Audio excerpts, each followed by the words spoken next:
to the Walk with Faith podcast with Nancy Malicoat. I love you, Nancy. You're a I part of love this you too. family.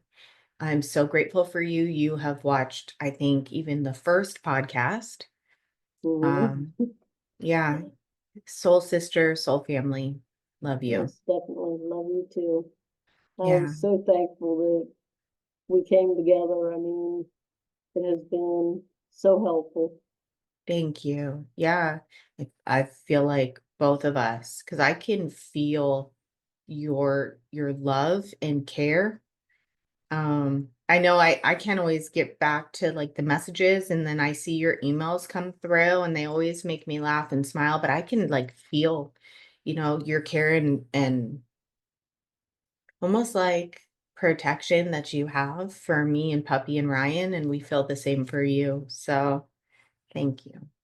Thank you. You're welcome. But yeah, I guess this is going to jump right into it. I think I have been divinely protected ever since I was born. It's really weird because I was born 2.5 months early in 1960, and back then there wasn't a big survival rate. So they showed me to my mother before they even cleaned me up. The nurse that was with my mother when they delivered me, she actually went to school with. And she said, I don't think she's going to make it. So she showed her to me and let her hold me and everything. And then they took me and cleaned me up and everything. And I ended up surviving. And later on, they had brought me into my mom for her to feed me. And they put the bottle on the like, on her bedside table and stuff. And an hour later, the nurse came back in and she's like, you still haven't fed her. Why won't she eat? And my mother's like, just holding me, like staring at me. And she said, something about her eyes. She's staring straight through me. She's like, I haven't been able to I try to got feed her. goosebumps. And people my whole life have said stuff about my eyes and everything. And then there's been like so many things in my life that I have been protected from and stuff. Like in 1981, I was in a car accident where I blacked out at the wheel coming home from work, and it was a Volkswagen Beetle, and I broke a telephone pole on the top of it. And I didn't have my seatbelt on then, which has actually saved my life because when the impact hit, the driver's seat broke out of the brackets and tilted back, or I would have been killed from the telephone pole being on my head.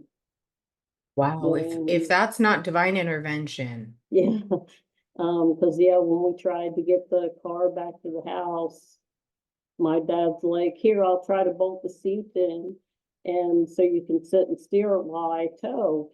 And I'm like, Dad, I can't sit in the seat with it like that. I'm like, there's no room for my head. He's like, oh.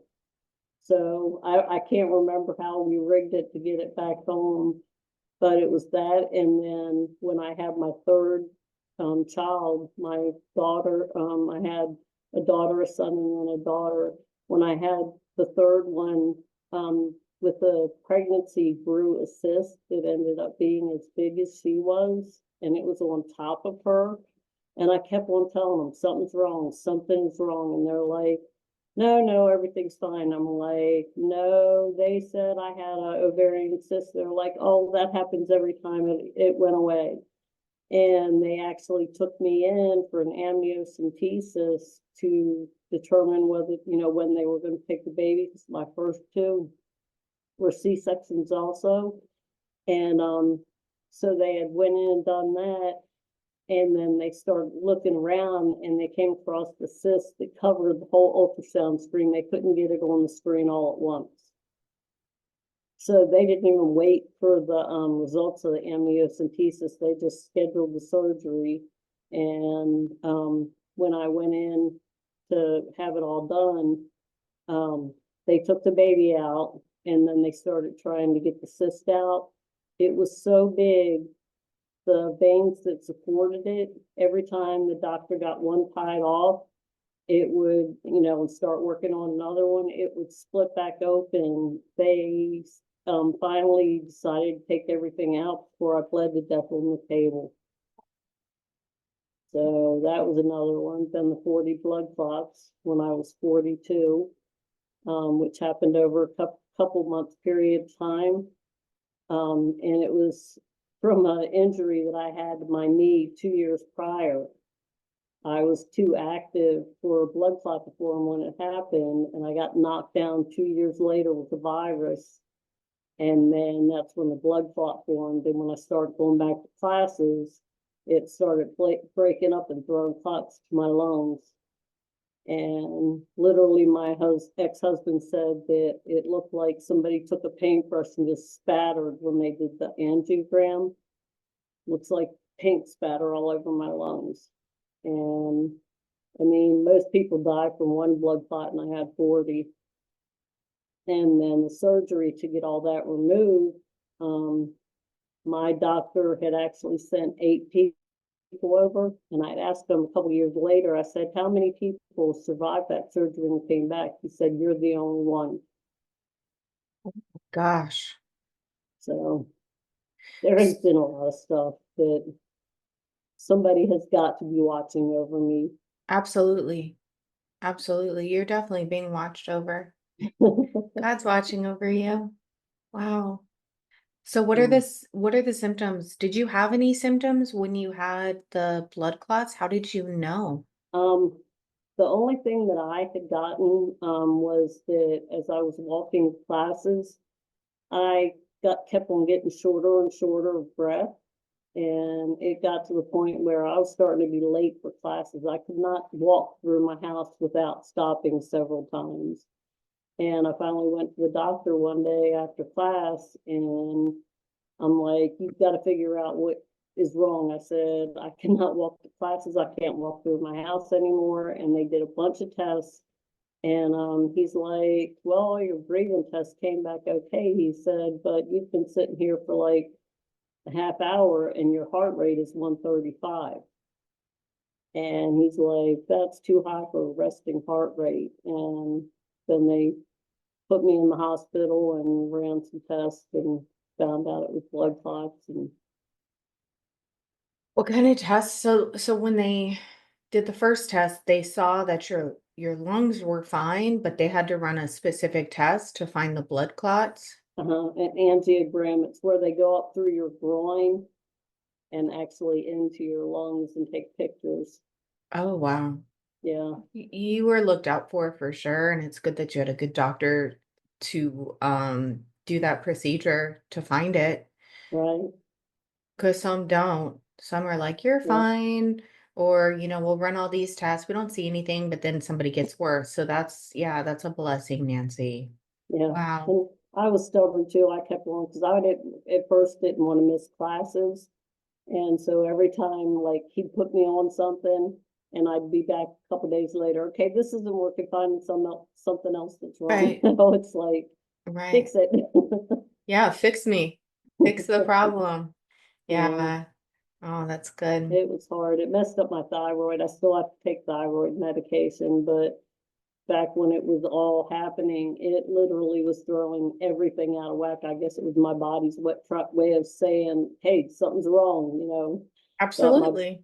my blood sugar was going wacky, all my hormones were going wacky. It was like crazy. Wow. Yeah. So the blood clot in your lungs, which see where everything is connected, it was affecting everything literally in your body, Yep. affecting even your hormones. Yeah. It was crazy. Yeah. So, and that was back in 2002 when that happened. You're very strong. And somebody is watching over you for sure. That's pretty intense. Have Yeah, you I'm had to still. experiencing anything like recently? Or have Um, I still have, like, after I came back from surgery, because they could only get the blood clots that were in the larger vessels, it was only 4. So I figure even if each one of those 4 clots was made up of 4 or 5, that still left half of them in the smaller vessels. oh wow. And like 2 months after getting home from San Diego from the surgery, I started having symptoms again, and they kept on checking the pressures on the right side. because your blood pressure is one thing, but then you also have a pulmonary pressure, which is the pressure between your heart and lungs. And if that gets too high, it can cause your heart to blow out. And that's why somebody with pulmonary hypertension only has a survival rate of 3 to 5 years. If Oh I my wouldn't God. have had that surgery done, I would have died somewhere around 2004, 2005. Oh my gosh. And you're sitting here So, talking to us in 2025. yeah. But like I said, I started having symptoms again, and without going back to San Diego, which I said I would not do, not, unless they were going to foot the bill because they treated me horrible over there. The I said, energy is not the greatest. yeah, I, but I told them, I said, try to figure out what's going on here, and they've done all kind of tests and stuff to try to see what's going on. And my doctor actually told me last year that he thinks the pressures on the right side are going back up because of the smaller clots, because those clots that are in there, if they don't dissolve, they actually adhere to the walls of the vessels and continue to grow scar tissue. So he said I might have to go back on the medication because he thinks the pressures are going back up. so we So, need them to dissolve. yeah, That's what, well, at this point, they won't, if okay. they didn't, because I've been on like so many different blood thinners and stuff, but I still fight it. It's like there's days that I literally cannot get out of bed, but it's been less and less. I'm too stubborn. I can't sit around and do nothing. And it's Yeah, like, nope, I'm getting up and doing it. And might put me in bed for a couple of days, but I that's okay. cannot sit around and do nothing. It's like, Yeah. I can't do it. Well, and you just drove to go see your family. I do. Even when I lived down in Florida, I would drive up here to West Virginia, like when my mom was still alive and my dad and stuff, I would drive up here, and it's like I can't do airports anymore because it's too much, especially with all the changes they've made and rushing to get onto a flight and stuff. So I drive, and if I get tired, I pull over in a rest stop and sleep and drive some more. Yeah, I think that's the best thing to do. That's what we did. We pulled over and slept a little bit because it's a long drive. It is. It's a very long drive. I can't imagine from Texas because God, we drove through Texas a couple times, and Just it's driving like, through Texas is like yes, 7 hours. it's a nightmare. I told my father-in-law, I said, I will never ever drive through Texas again because it's like never ending. It's never ending. It is It's, never, you just keep going and going. When we got into Texas, I was really happy, but we still had a ways to go. But it still felt good. It's okay. You could stop if you ever do. You stop at Bucky's. Bucky's is supposed to be. We still have to go. It's supposed to be like this mega store gas station that has like really good barbecue and yeah, they have one in, I want to say, I think it's in Alabama. It's either on the Florida line before you cross into Alabama, or it's on the Alabama oh, side okay. before you get back. Yeah, so Oh, you we've have? been, yes, my son loves Bucky's. Ryan wants to go so bad. I'm like, we're gonna because we were gonna go either on the way or on the way back. And on the way back, he's like, Mom, he's like, we're so tired. I'm so tired. He's like, we'll have to take just like a special trip to Bucky's. And I'm like, we'll do it. Let's do it. So that's cool. What is it like? If you Yeah, don't mind. it's got all the food is amazing. And then they have like souvenirs and knickknacks, and it's unbelievable. It's like a whole like souvenir shop, Oh, and wow. it's really cool. It's almost like what am I thinking? Almost like a Disneyland for gas stations. Yeah, that's Yeah, it. that's so cool. Yeah, we'll have Yeah, to check it out. yeah. So can you tell people what you've done? You've done accomplished a lot, you've done a lot, and what you're doing now? Well, to start with, ever since I was little, I have been drawn to animals, especially babies, but animals too. We actually had a bird nest outside our bedroom window one year, and baby birds kept on falling out of it. And my dad was like, no, they're going to die. The mother's going to kick them out. And I'm like, no. So I'd feed it. And then he'd lean out the bedroom window and put it back in the nest. Well, it took, I want to say, a couple weeks for him to realize how they were falling out. Was there was a hole in the nest. I don't know how the hole got in the nest. I don't know if the parents did a bad job of building it or Building the what. nest, yeah. And so every day I would get these baby birds and feed them, and then at night Dad would put them back in the nest. And they finally all survived and flew away and stuff. And then my dad took the nest down because it was damaged. But Yeah. just and then raising baby bunnies and squirrels, and in high Wow. school I raised a squirrel that two of them got into a fight, and then this male came into the mix and was literally beating up the one baby. And so I'm like, Dad, go get him, go get him. So he went over there and put gloves on and picked the baby up, and it was injured and stuff. And I nursed it and raised it. And Wow. then I was in high school by the time it got big enough to go out on its own. Um, so my brother started taking care of it, and all he had to do was walk outside and go, come on, Rocky, and he'd come running over and climb up his pant leg and sit on his shoulder, and he'd feed him nuts and stuff. And Mm. yeah, that was so cool. And then I've raised baby birds. I have baby blue jays. One bad story was when we were in Florida. It was the third blue jay down there I had raised, and the kids were outside playing after school one day, and I was in getting ready to cook dinner, and they all came running in. My pretty bird's ready to eat. And I'm like, okay, I'll get the food and I'll come out. So I fixed the food for her, because even after they were weaned, they would still come back for a little while to get, I guess, handouts, because they couldn't find enough on their own. And so I went to go out, and I was ready to walk out the door, and all of a sudden they all came flying back in the house, and they're like, Mom, this big bird just swooped down and took Pretty Bird. So I'm guessing it was a hawk or something.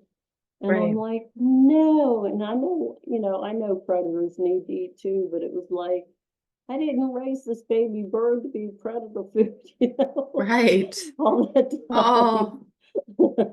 oh But no. so that one was really sad. But I raised a couple other ones that were turned loose and survived and everything. So That's that was good. cool.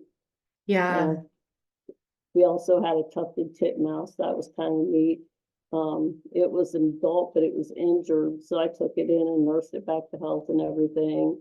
And I read online that they're like really family oriented. And I'm like, maybe if I put the cage outside and just open the door, maybe the family will come back and get it. So we put the bird cage on the stool and just propped the door open. And I went back in and sat in the house and watched, and they did. The family swooped down and landed on the outside of the cage. Wow. And then it finally flew out, and they all flew off together. It was really That cool. is so cool. Wow. So, Have but you yeah, have you ever encountered any wolves? uh, fun when I was younger. And my mom still tells me that I was out of my mind, that I didn't see a wolf. But we were living in these townhouses at the time, and we had a Cairn Terrier. So we had to take turns walking the Cairn Terrier, and there was like this ditch at the end of our building, and we lived like two doors down from the end. So I'd always walk him along the gully. And one morning before school, I was walking him, and all of a sudden he starts barking and growling. I'm like, Pinky, what's the matter? Stop it. And he's like facing across the gully where there was nothing but woods. And I turned around to see what he was looking at, and out of the woods stepped a wolf. And it Yeah, just I stood think. there. And I was like, shut up, you're going to get us killed, because he's still barking and growling and stuff.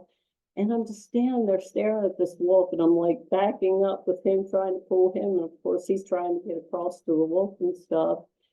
And I still to this day do not know if it was just a guardian spirit, if it was an actual wolf that stepped out of the woods. I have no idea. But that was the only time I've ever seen a wolf out in the wild like that. And then when we were living down in Florida, I was driving to work one morning, and I had to be at work at like 5:30, and so it was still dark, kind of dark. And I was driving down this road, and there was like woods on one side, and there was some houses on the other side with chain link fences. And I see this animal crossing the street, and I'm like, gosh, that's a big dog. And then I'm like, oh my God, that's not a dog, that's a bear. And it had to have been a bear cub. But yeah, when my car started getting closer, it started like ramming into the chain link fence.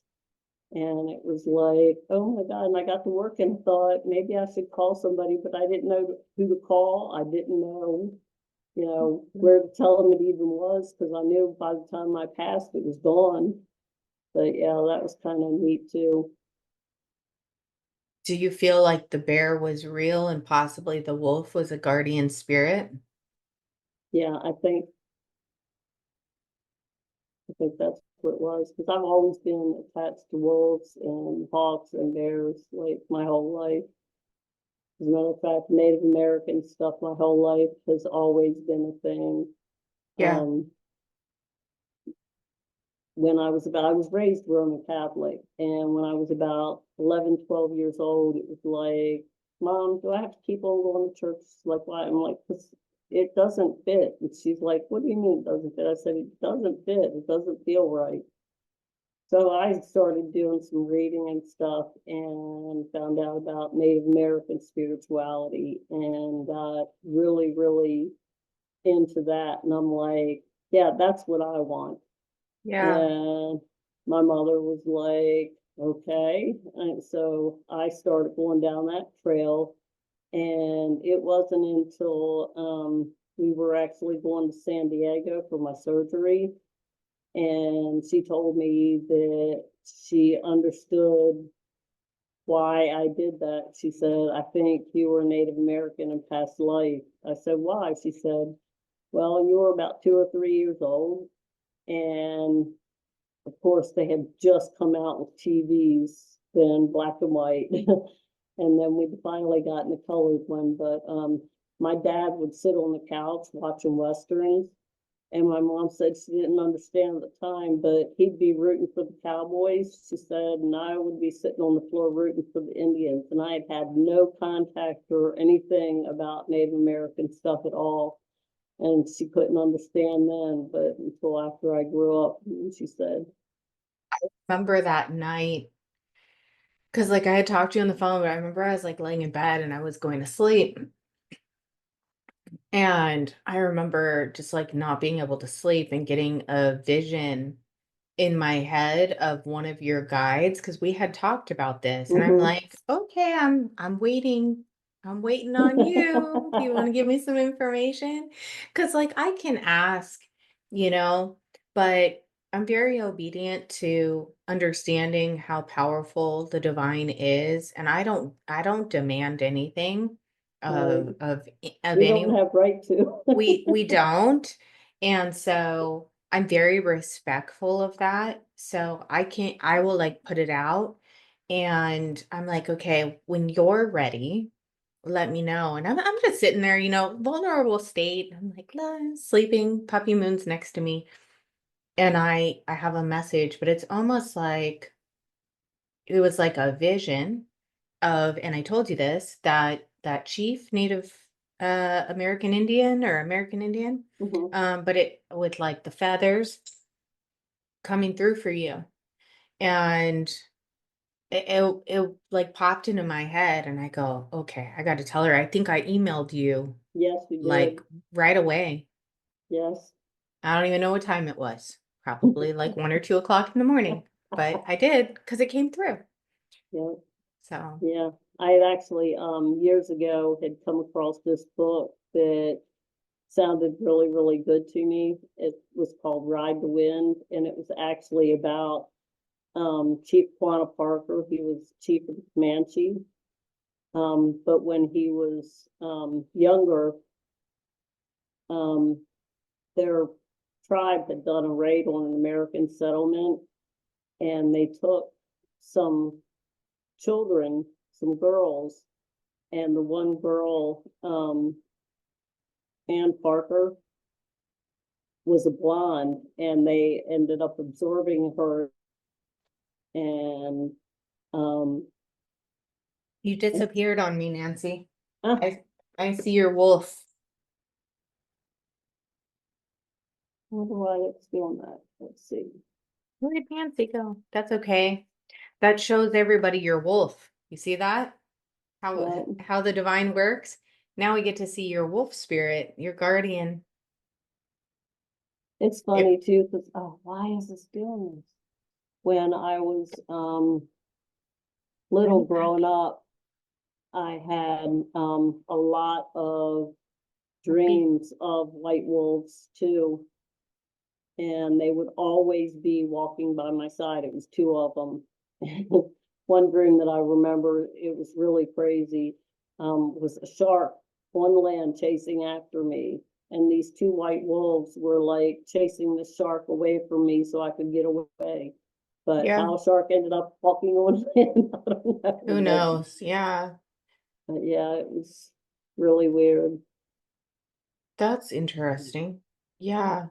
You have, yeah, you're, the wolves, yeah, are like two protectors of you, or they're just pretty, maybe not even a minimum of two. I don't know why we would even Yeah, have to limit it. yeah, You, whole pack. yeah, you have it's a pack. Exactly. I love wolves. I think they're absolutely beautiful. Um, my son is drawn to foxes, like the Oh, Japanese type of foxes. I think there's white, there's orange, and there's a different meaning to those rather than what people are used to. I guess the mhm. definition, they're always thinking, like I believe like man has made people think like foxes, trickery, all of that. Not necessarily. In different Yeah, cultures, they mean different things.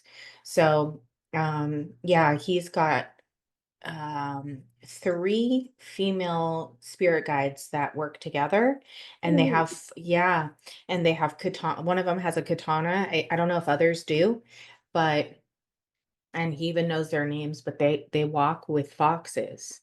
wow. So yeah, it's Yeah. pretty cool. So, but I understand the whole yeah, American Indian, Native American. I've always been really drawn to it. One of my spirit guides is a chief as well. I have a nun. I have a chief. It's Oh, kind of wow. amazing how they all work together. Yeah, my gypsy, they're all different. So, yeah, I've always been drawn to it too. We have dream catchers everywhere.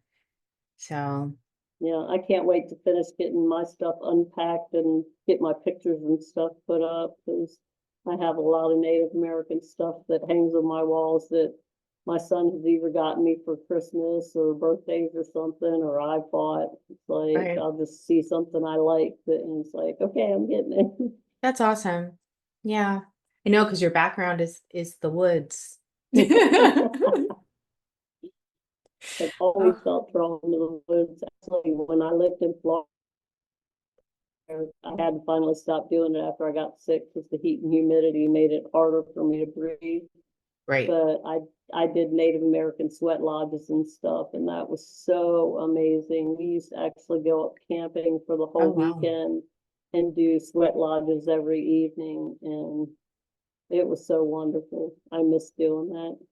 Can you explain that to people, what it's like to do something? Um, it's there's usually somebody who leads it, and what they do is they build like a mound out of saplings on the ground, and then they dig a fire pit. And this, well, actually, it's just a pit.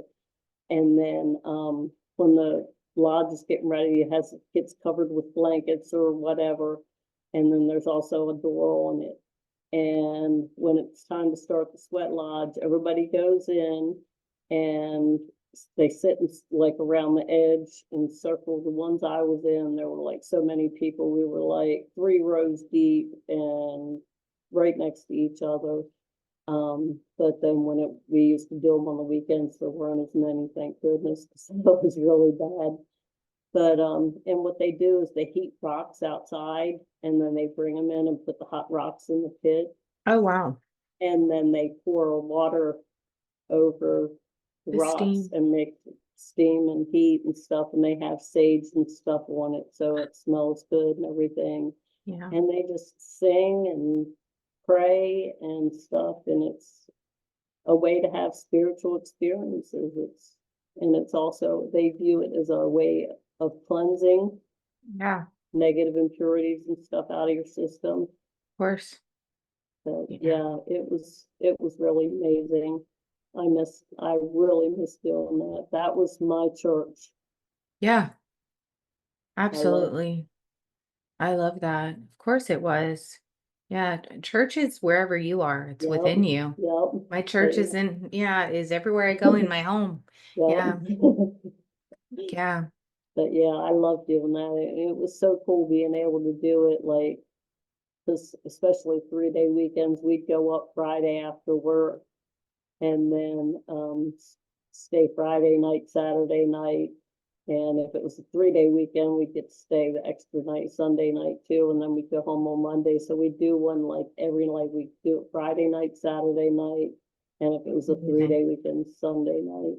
Did you do this in Florida? Mm-hmm. Oh, wow. Where in Yeah. Florida do they do this? And this was done by a friend of ours. They had since moved. He had property up in Mossy Head. And we used to go to his property. It was undeveloped. There were no houses or anything around, and we set up tents and everything. And the tent stayed there like the whole week. We would just close them up and everything and just Yeah. go up the next week. But yeah, we'd go up and camp out all weekend. And I was the one because we built like an outhouse, so people that were staying overnight had a bathroom to use and stuff.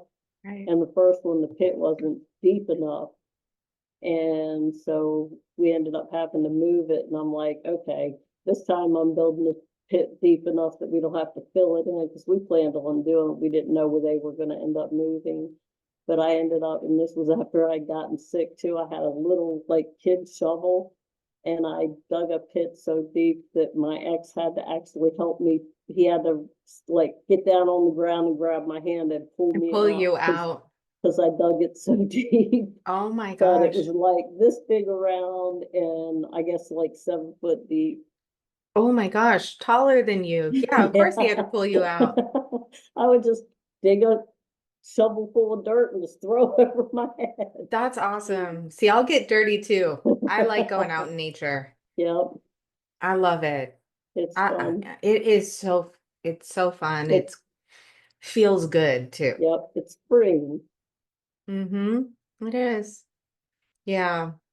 I I would always do the gardening and stuff like that in the house in San Diego, like where I lived, if there needed to be gardening, even though a gardener would come, I loved planting. I loved Mhm. planting the flowers. I was just telling Ryan too, not to change the subject, but I was just telling him something that I want to do hopefully next year or whenever the time calls for it, I suppose. I don't know, I'm putting a time on it. It's not like it exists. But I do, I want to like start planting vegetables, planting herbs, fruit, everything that we would want, even if it's bit by bit, getting our hands Right, dirty, getting out in Mother Earth, planting what we want, something that's natural, that's healthy, and that connection too. It yeah, is feels so good. it does. Hmm. I tried having a garden when we were in Florida, and I finally gave up because I was working in a greenhouse, and they supplied like Kmart and stuff with different plants and everything for the Yeah. spring. And so whatever wasn't good, they would let us split them up and take them home. So I had corn and tomatoes Wow. and peppers and cucumbers, and all the animals got all the food before I we was did. thinking that too. That did run through my mind. I Yeah, was like, I wonder what squirrels, animals. birds. I was like, okay, I surrender. I've tried. I guess I'm feeding all of you. So instead of us. Yeah. Yeah, That did cross through my mind. I was like, I can only imagine what animals would come through here. I've already had the cats come over. like random cats, but and we have a lot of eagles, hawks, and crows, bluebirds. Everybody would have full Yeah, yeah, tummies. everybody would be loving I know. life. Oh, thanks for planning this for us. Yeah. I'm like, Ryan, go get some tomatoes. He's like, there's no more. They're all Yeah. gone. I even tried strawberries one year and the slugs all got them. Oh, Every time they would no. get ripe, yeah, I'd go out and pick them and they'd have like big slug bites out of them. It's Oh, like, that's too bad. You were feeding, I guess, who nature, needed to be fed, right? At that time. everybody but us. Yeah, I know. You're like, wait, come on, we need to eat too. Save Yeah. us some. Yeah, can we share? You can have that Yeah. half and we'll take this half. Oh, that's too funny. So, so where are you located now? You're not in Florida anymore. No, I live in Kaiser, West Virginia now. And you chose that because of health purposes, Right, it was right? too hot. Of course, last summer was no improvement. I don't think I moved north far enough. It got really hot and dry last summer, and people that have lived their whole life here have said that you brought this with you. I'm like, Did you no, I bring didn't the want heat, it. Nancy? Apparently I did. No, I didn't want it. No, it can go back where it wants. But yeah, Yeah. it was really hot and dry last summer. So I'm hoping this summer's better. How But hot did yeah. it get there? There were days that we hit 105. 105? Just temperature. That wasn't the heat index. Oh Yeah, my gosh. I know. And we had no rain. The rain stopped. I want to say it was the third week in Wow. May, and we didn't get any rain until the end of August. Oh my gosh. That's like Palm Springs. That's like 105, 100. Well, it got even hotter there. It would get in the 120s, but it was dry unless it was like July or August. Which that's why my mom wanted to move because she got diagnosed with MS and Ooh. living and she recovered from it. Oh, that's It good. went into submission. Yeah, when she Good. was alive, it did. But she moved us out of Palm Springs area to San Diego because it was cooler there. Um, Unless you're inland in San Diego, then I wouldn't say it's that much. I mean, if you go to like La Mesa, San Carlos, um, yeah, even El Cajon, those areas, it gets hot, very hot. Yeah. So, can I ask why you went to San Diego for your surgeries? Was there a particular reason? The hospital there was one of the ones that started that procedure. It's called a pulmonary thromboendarterectomy, and they literally put you to sleep and then pull your body down really, really low. And like I was out for over a day. It took them over 24 hours to do the surgery because what they do is they cool your body down to slow everything down, and then they shut the heart and lung machine off, flush out what they can, start it back up. So it's like a long process of on, off, on, off, on, off. What hospital was it, if you don't mind me asking? Um, Thornton, Was it? What was it? Thornton.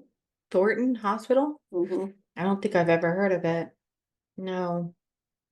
But Okay. yeah, they were the ones that initially started the procedure and had the most success. So Okay. my doctor wanted me to go to where they had the best doctors and stuff. And what? So Yeah. Wow. the And they risks, didn't treat you good. no, they were kind of nasty to me, um,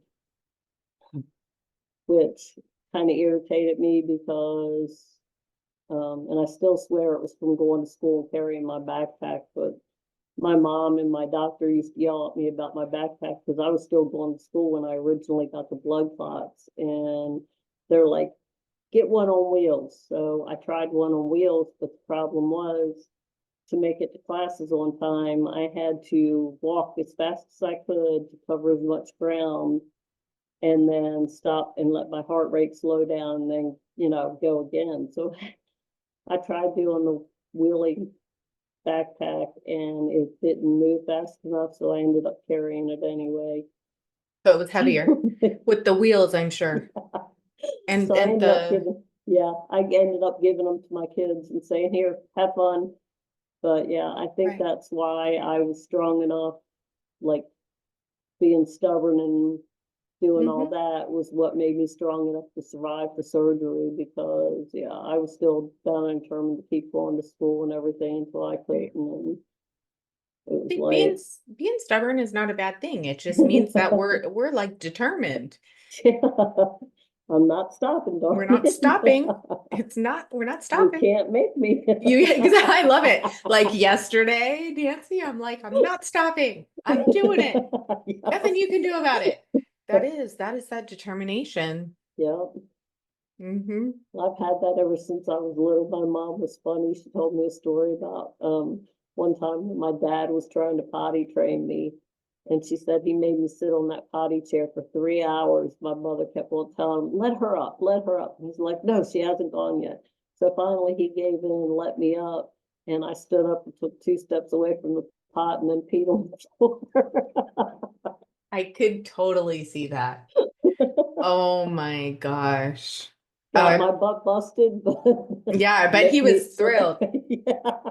Oh my Make me gosh. sit there for that long. Yeah, you're like, I definitely don't want to sit here and go. Yeah, you're making me sit here. Oh, and then you went, Nancy. Oh my gosh, that's so cute. Oh, so could you tell people a little bit about your military background as well? um, yeah, I went in the army. It was 1981. Um, boot camp wasn't. I would never do it again, but it was a good experience. I already had been told from people that be careful, they try to brainwash you and stuff. So I had all this in mind before I went in, and of course, I have a nervous laugh. And so they'd get in my face and I'd start laughing. So then I'd get But dropped for they push loved ups. that. Yeah. I'd get dropped for push ups and I couldn't even do the push ups because I was laughing so hard. Mm-hmm. But, and then after boot camp, I went in. Why I went in was to be the animal care specialist, which they have a veterinary technician, but in the army they consider that people that did food inspection. So the people that take care of animals are animal care specialists. But Really? our main concern were military working dogs, but there wasn't enough to do with them to take up all day, every day. I mean, when they came in for exams and stuff, Yeah. a couple days out of the year or whatever, and we'd go over and monitor, their food and their weight and everything. But most of the time, it was just taking care of them took up like a very few days out of the year. So then we got to do clinics for military people that had privately owned pets like dogs, cats, like Puppy Moon. You could bring, if you were military, you could bring Puppy Moon into the clinic Oh for my gosh, shots and cool. exams. And so it was really cool. I liked school. It was a lot of stuff. 2 years of college courses crammed into 9 weeks. But I came in fifth in the class. That's And awesome. then when I got to my first duty station, it was Scott Air Force Base, Illinois. And the vet that I worked under, he's actually lives in San Antonio, Texas now. Oh, okay. Um, but he was amazing. He cared. He helped, people that needed it. And then if we got a call, a lot of times we get calls if somebody saw an injured animal, like by the lake or something, we'd go Yeah, over and try to catch it to see, what could be done about it and stuff. And that's it was cool. a really good duty station. And then I got sent to Japan, Oh Yokosuka yeah. Naval Base. Yeah, Yokosuka Naval Base, Japan. And um, that veterinarian wasn't all that great. I No. worked under one of the best vets and then one of the worst vets. He didn't like animals. And I asked him, I said, then why did you become a Right, then veterinarian? why are you doing it? There's Puppy Yeah. Moon right here. Yeah. And he just said that, it's what he wanted to do. He was an arrogant, nasty, but yeah, I wasn't thrilled. So when I Right. got pregnant, I used it to get out because I knew if not, I would end up probably being kicked out. So I didn't have any much control over my mouth back then, Yep. especially being pregnant. I knew I would have ended up in trouble. So I used Mm-hmm. it to get out.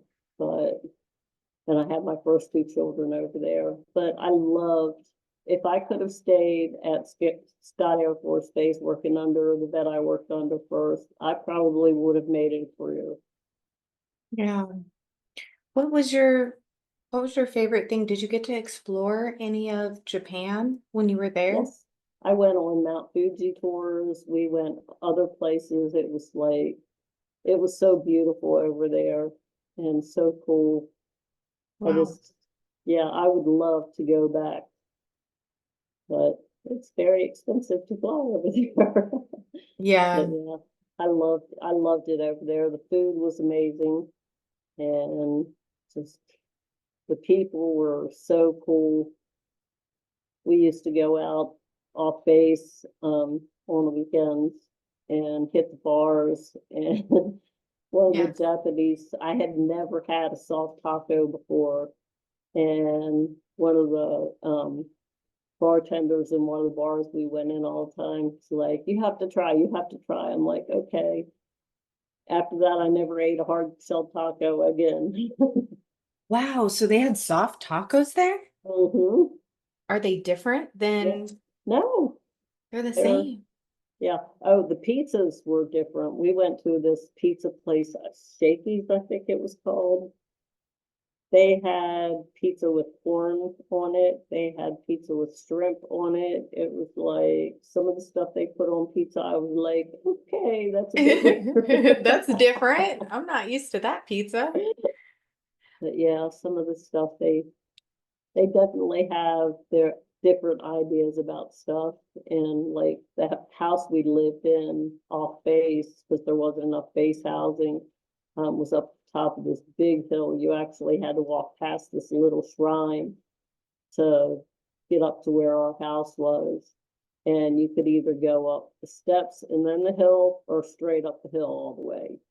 And so after I had my first and then the second child, getting up and down with groceries and stuff was a challenge. It's like Imagine backpacks and hiking a hitting the hill. backpack, and we used our duffel bags from military and threw the groceries in there and hauled them up. And, but yeah, it was neat. I loved it over there. Yeah, that's where Ryan wants to end up. I want to go visit.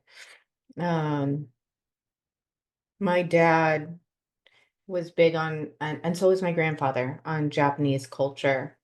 Um, and it was interesting. I don't know if this is true, so tell me if this is true. Do they wear pants only in Japan? Do they wear shorts? The men? Um, Is that like a traditional thing? I think I saw some of the men wear shorts. It's probably like every place else. Eventually things change. I wouldn't say a whole lot, but I want to say I did see some wearing shorts in the summertime. Okay. Okay. But All right. That was something that I wanted to know about because I think Ryan mentioned it, and that was something my dad did. So my grandpa owned a dojo in Los Angeles, and Pat Morita, is that his name? Mr. Miyagi was one of his friends, and they studied together. And Chuck Norris, yeah, in oh Los wow, Angeles, yeah. And so my dad was raised in martial arts. And I don't know if it's just the way he was raised, but him and my grandpa would never wear shorts, not even Palm Springs, not when it was 121 degrees.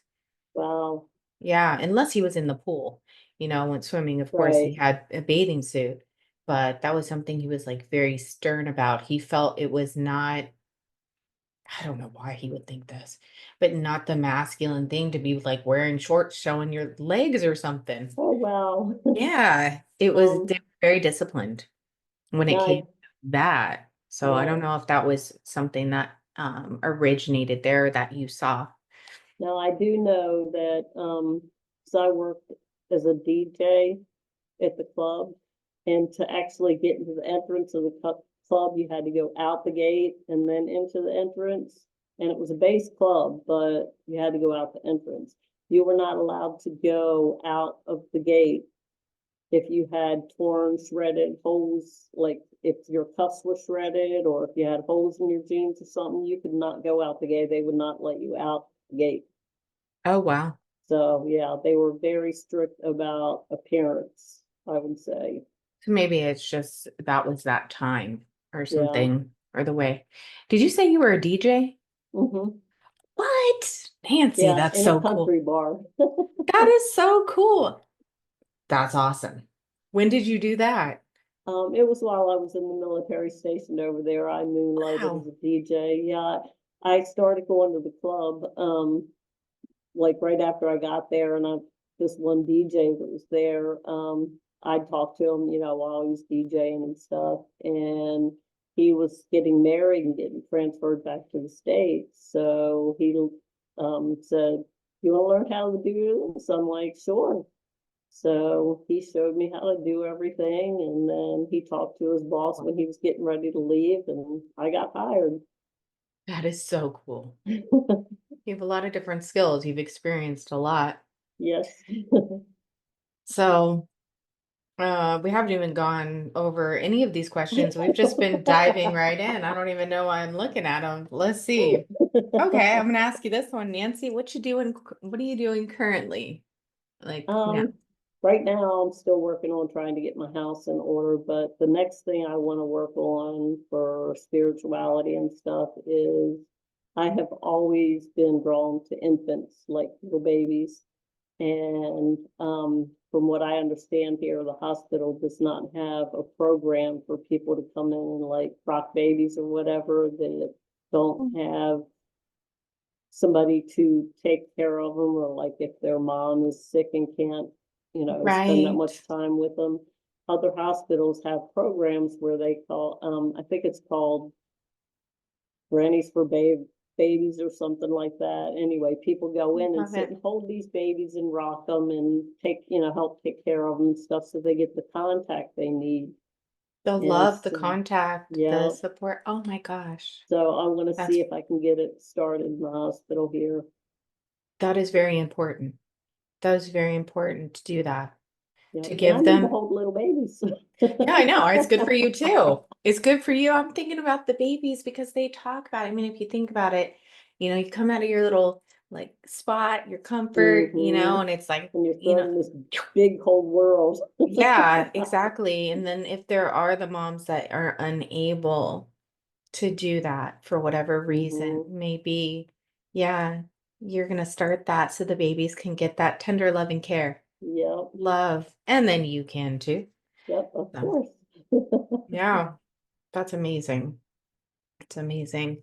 So, Nancy, do you have any guidance for the people watching that you can give? um, the main thing I can think of is just always be loving, caring, compassionate, be empathetic, put yourself in other people's shoes. Don't be so quick to judge and mean. And if you're having a bad day, don't take it out on anybody else because it's not their fault. Like, keep that to yourself. Like when my kids were little, my ex, when we get up in the morning, some mornings he'd just get up and pick a fight, which of course would ruin my morning.